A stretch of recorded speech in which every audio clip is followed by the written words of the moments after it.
Hey again, great to see you again. It's Mr. Lohn. We are about to wrap up our read alouds for the week, and I figured let's head into the weekend with some laughs. So I picked out a story by Margie Palatini, tremendous children's book author. It's called Bad Boys, and I think you are going to enjoy this. I think you'll certainly get a few laughs.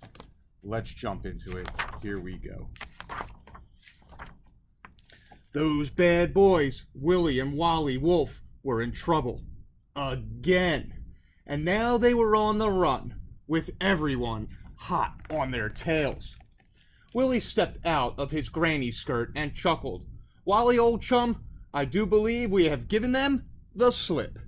Yes, indeedly. Whew, that was a close one, dear pal, said Wally, coughing up a kernel of corn.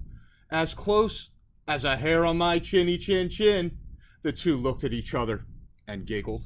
Oh yeah, we're bad. We're bad. We're really, really bad. Yes, those boys were big. They were bad. And they were also out of breath. There wasn't another huff or puff between them. They needed to lay off those goodies and lay low from the law. But where, oh where, were two big bad wanted wolves going to hide out where nobody would ever find them? What to do, what to do, what to do. It was a dilemma, all right. Bah! Do you hear what I hear? Asked Willie of Wally. Affirmative, nodded Wally to Willie. Bah! Do you see what I see? Asked Willie of Wally. 2020, slurped Wally to Willie. Bah! Are you thinking what I'm thinking? They said to each other. Those nasty, naughty boys looked at each other and licked their lips. Brain ditto! Ah, yes, the perfect hideout. It was close, it was clever, and eats were included. We'll go on the lam, chuckled Willie. Pull the wool over their eyes, chortled Wally. Fleece the flock, they both snickered. Oh yeah, we're bad, we're bad, we're really, really bad. The boys got out their bag of tricks and went to work. A couple of long john woolies, some fluff, more puff, plenty of mascara, and voila! Wilhelmina and Walanda. They twittered with a dainty prance. Two wolves in sheep's clothing. The plan was simple, but wickedly devious. Lamb smorgasbord. The boys straightened their stockings, gave themselves a primp and poof, powdered their noses, and off they sauntered and sashayed across the meadow. Now remember, cautioned Willie to Wally, no, not one you for stew until I give the A-OK. Not you, no stew, agreed Wally. Oh yes, they were bad. Bad. Really, really bad. But sort of adorable. The two were in clover. Yes, joining the flock was indeed the perfect hideout. Not to mention the load of unsuspecting tasty tidbits for the road. Unfortunately, that tidbit, that morsel, that just one lick of lamb was getting harder for Willie to resist. He just hated eating his greens. This tastes like grass, he said, choking on his brunch of lawn. Wally picked a blade from his front tooth. It is grass, you ninny. Just eat it. And smile. Willie gave a quick floss, for hoofing up the hill were a breakfast, lunch, and dinner he really could sink his teeth into. How do you do, ladies? I'm Betty Mutton, and these are my friends, True to You and Merrill Sheep. Are you new to the flock? Willie batted his eyes coyly. Well, yes, he answered sweetly. I suppose you could call us two new ewes. I'm Wilhelmina, and this is my sister, Walanda. We're the Peep Sheep, added Wally. The Peep Sheep? Said Betty Mutton without missing a beat. You mean the Bo Peep Sheep? The missing Peep Sheep?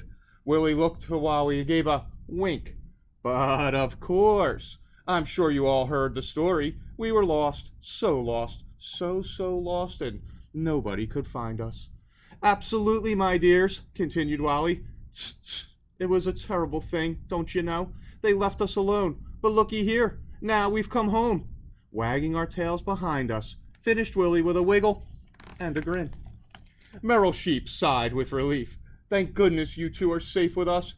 Yous can't be too careful with those big bad wolves still on the loose. Wally gave a sly glance to Willie. Dear me, haven't they been caught yet? All those boys are so bad. Suddenly, Willie felt weak in the knees. Just the thought of being that close to a leg of lamb dinner after a diet of dried pasture had him swooning in near faint. Wally fanned the flushed Willie. You know, girls, I'm scared sheepish myself standing out here in the meadow. Wally added, perhaps we should all jump the fence? Yes, said Willie as he came to. Let's all jump. I say, why not have a little while you've got the chance? The two ewes were about to take the leap, but tough old Betty Mutton held her ground. Just a minute, she said, stepping back. I knew the peep sheep. I grazed with the peep sheep. I counted with the peep sheep, and you two don't leap like peep sheep. There's something very peculiar about you two ewes. Willie and Wally blinked. Trudy Ewe suddenly gasped, Why, Walanda, what big eyes you have. Wally gulped. Well, why, all the better to see yous with. And Wilhelmina, said Merrill Sheep, staring, what big ears you have. Willie gulped. Well, why, all the better to hear yous with. Betty Mutton put her hoof down.